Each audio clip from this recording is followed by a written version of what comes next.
I want to thank all of you for being helpful on last Sunday with the communion and being present in worship.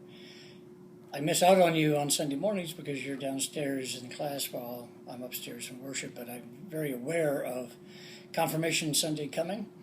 And I, first of all, want to thank you all for staying with the process all season long, because it's very important that the class in and of itself be a time for you individually and then also as a group to think about what is it that you believe, or what difference does it make, what some of these things are that we talk about in the church. So thank you for completing the cycle of classes.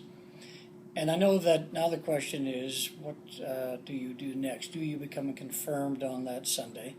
And that's a real question, a real choice for you to make.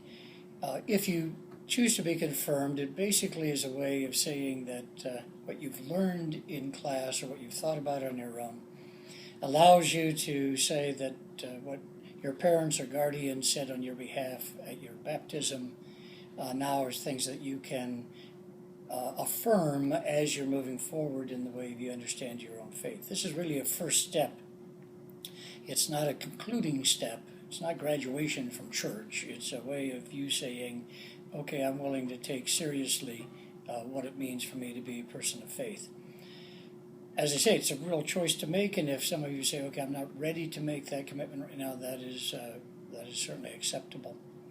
You'll also have a chance on that Sunday to join the church as an official member. There'll be other people joining the church, from other adults who are coming from other churches, perhaps, or no church at all. So you'll be able to join with them if you wish. Again, joining a church is kind of an interesting enterprise, because it doesn't mean that you agree with everything that the church says or does. And there are no perks to being a member of the church. You don't get something extra for it that you now already have.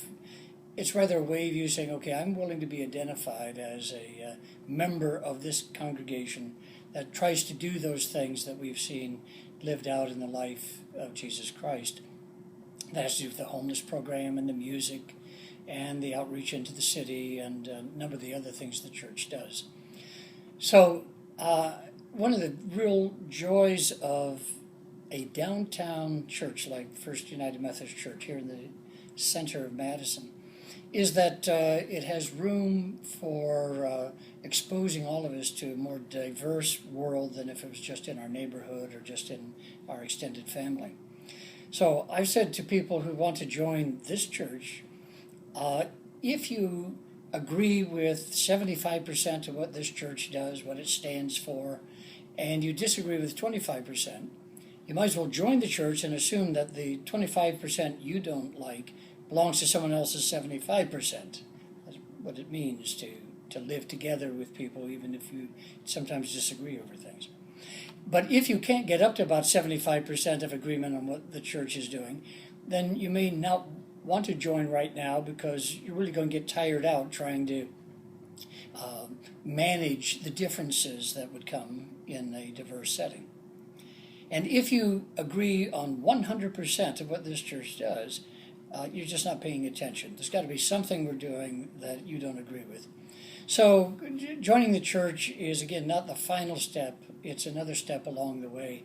And so I hope you will see your confirmation class, choosing to be confirmed or not, choosing to join the church or not, as really being the same journey of discerning what it is you believe and what you want to be as a person of faith.